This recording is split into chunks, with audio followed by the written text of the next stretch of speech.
عزیز طلبہ السلام علیکم ورحمۃ اللہ وبرکاتہ۔ جیسا کہ آپ جانتے ہیں خطاب جوانان اسلام کی تشریح جاری ہے۔ لیکچر نمبر 10 فرسٹ ایئر کے ساتھ حاضر خدمت ہوں۔ آج ہم شعر نمبر 9، 10 اور 11 انشاءاللہ کریں گے اور اس طرح نظر مکمل ہوگی انشاءاللہ تعالی۔ آغاز کرتے ہیں۔ بسم اللہ الرحمن الرحیم۔ حکومت کا تو کیا رونا کہ وہ ایک عارضی شے تھی، حکومت کا تو کیا رونا کہ وہ ایک عارضی شے تھی، نہیں دنیا کے آئین مسلم سے کوئی چارہ۔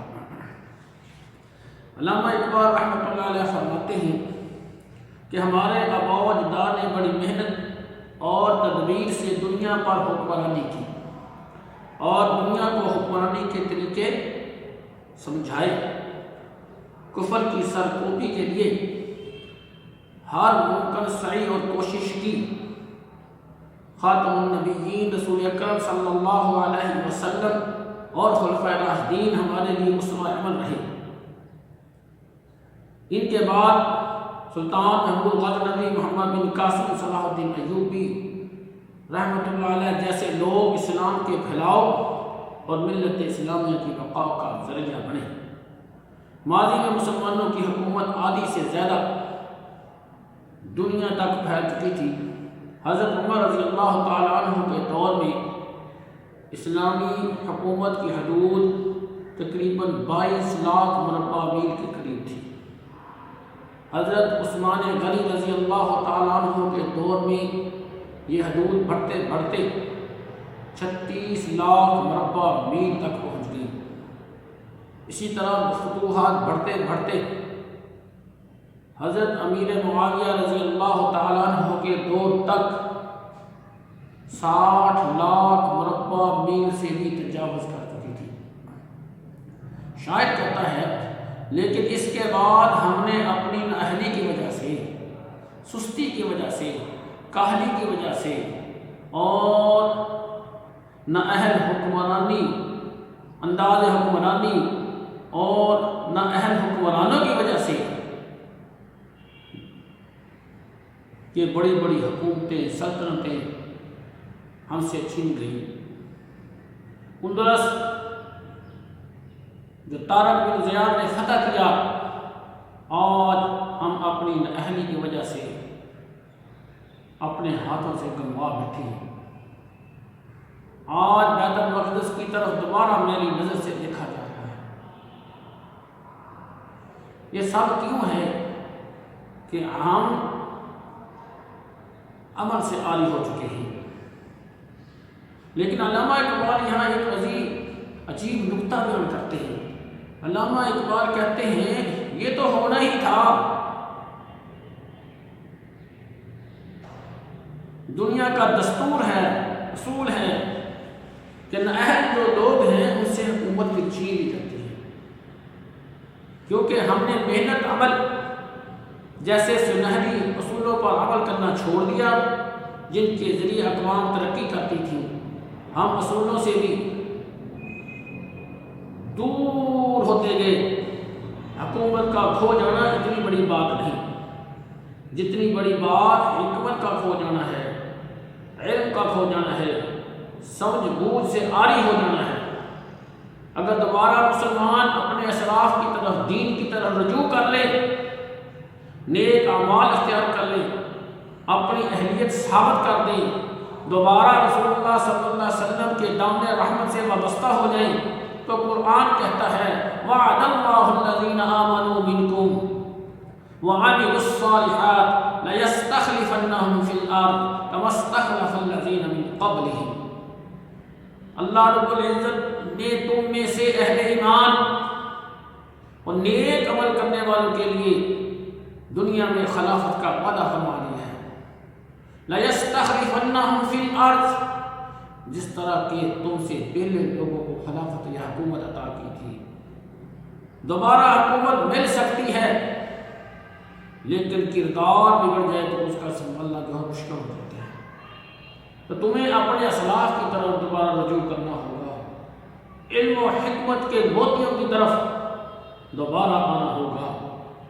اے خاصہ خاصان رسول، وقت دعا ہے، امت پہ عجب آ کے امت پہ پڑا عجب۔ اے خاصہ خاصان رسول، وقت دعا ہے، امت پہ تیری آ کے عجب وقت پڑا ہے۔ جو دین بڑی شان سے نکلا تھا وطن سے، پردیس میں آج وہ غریب الغربا ہے۔ اقبال دراصل مسلمانوں کو تدبر کی دعوت دے رہے ہیں، غور و فکر کی دعوت دے رہے ہیں کہ ہمیں اپنی موجودہ حالات پر غور و فکر کرنا چاہیے اور یہ دیکھنا چاہیے کہ وہ کون سی کوتاہیاں ہیں، وہ کون سے اعمال ہیں جو ہمارے زوال کا باعث بن رہے ہیں، جنہیں ہم دور کر کے ہم ترقی کی منازل دوبارہ طے کر سکتے ہیں۔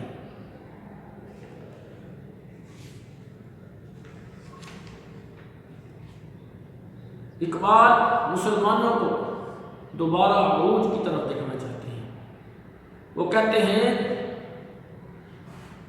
اگر یہی حالات رہے تو پھر مسلمانوں کو جو ہیں وہ مزید ذلت و رسوائی کے کار میں گرتے چلے جائیں گے۔ حکومت کا افسوس نہیں جتنا کہ کردار کا افسوس ہے، عمل کا افسوس ہے کہ مسلمان سستی کاہلی کا شکار ہو چکے ہیں اور عملی زندگی سے دور ہو چکے ہیں۔ ضرورت اس عمل کی ہے کہ مسلمان اپنی عملی زندگی کا آغاز کریں، سستی کو چھوڑیں، کاہلی کو چھوڑیں۔ ٹھیک، لیس للانسان الا ما سعی۔ اصل افسوس کرنے والی چیز کیا ہے؟ وہ اگلے شعر میں اقبال بیان کریں گے، وہ شعر نمبر 10 ہے۔ تو شروع کرتے ہیں شعر نمبر 10۔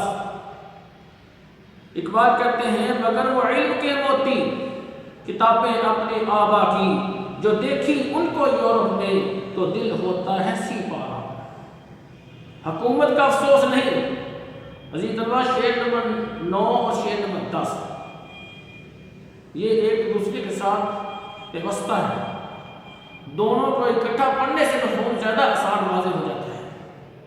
حکومت کا افسوس نہیں، اصل افسوس کیا ہے؟ مگر وہ علم کے موتی کتابیں اپنے آبا کی، جو دیکھی ان کو یورپ میں تو دل ہو جاتا ہے سی پارا۔ اس شعر میں علامہ اقبال نے افسوس کا اظہار کیا ہے کہ دنیا بھر میں مسلمان علوم و فنون کے ماہر تھے۔ وہ زمانہ جب یورپ میں ابھی تاریکی کی رات تھی، یورپ ابھی تاریک رات میں سو رہا تھا، مسلمان نئے نئے علوم کی ایجادات میں منہمک تھے۔ تاریخ گواہ ہے کہ جب بغداد کی گلیاں پختہ تھیں تو یورپ کی گلیوں میں کیچڑ ہوا کرتی تھی۔ انہوں نے ہمارے علم حاصل کیے، ہمارے آباء و اجداد کی کتابوں سے، کتب سے بھرپور مستفیض ہوئے، استفادہ حاصل کیا، لیکن ہم نکھٹو ثابت ہوئے۔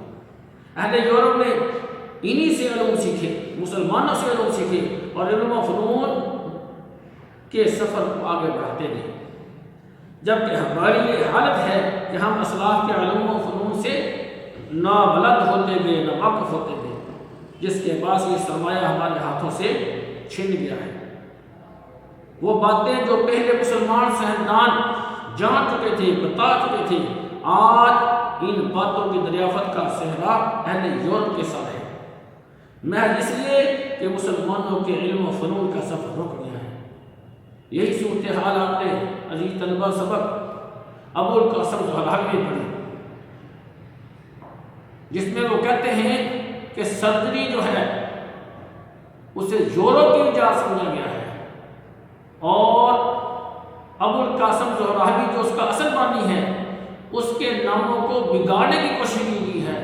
کبھی ابو القاسم، کبھی البو قاسم، کبھی الزہراویس کے ناموں سے یاد کیا گیا، حالانکہ یہ سارے کے سارے تینوں نام جو ہیں اور اس سے ملتے جلتے اور ان سے مراد ابو القاسم زہراوی ہے،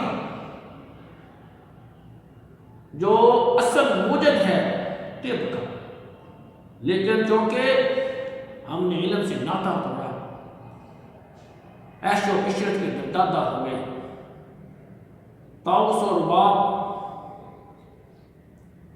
تجھ کو بتاتا ہوں تقدیر امم کیا ہے، شمشیر و سنام اول طاؤس و رباب، ہم نے شمشیر و سنام چھوڑ دی اور طاؤس اور رباب کو بنا لیا، اور یہ ذلت کے دن ہمیں دیکھنے پڑے۔ الطاف حسین حالی نے کچھ نقشہ یوں کھینچا ہے، جو قوم کے مالک تھی علوم اور حکم کی، اب علم کا وہ نام نہ حکمت کا پتہ ہے، دولت ہے نہ عزت ہے نہ فضیلت ہے نہ ہنر ہے، ایک دین ہے باقی سو وہ بے برگ نوا ہے۔ اقبال کہتے ہیں کہ میں جب یورپ کی لائبریریوں میں مسلمانوں کی تصریف کردہ کتابیں دیکھتا ہوں تو مجھے بہت افسوس ہوتا ہے۔ آج یورپ ترقی کی جس شاہراہ پر گامزن ہے، اس کی بنیاد ہی وہی تصانیف ہیں جو مسلمانوں کی ہیں۔ مسلمانوں نے علم کے ہر میدان میں اپنا لوہا منوایا، طب، کیمیا، جراحی، فلاحت، ہر میدان میں مسلمان اولویت رکھتے تھے۔ جابر بن حیان، ابو بکر محمد بن زکریا، امام فخر الدین رازی، ابو القاسم ابو علی سینا، ابو الحشم جیسے لوگوں نے علم و علوم دریافت کیے اور علوم سے استفادہ یورپی اقوام نے کیا۔ یعنی محنت ہمارے آباء و اجداد کی تھی، محنت ہماری تھی، لیکن فائدہ اغیار نے اٹھایا۔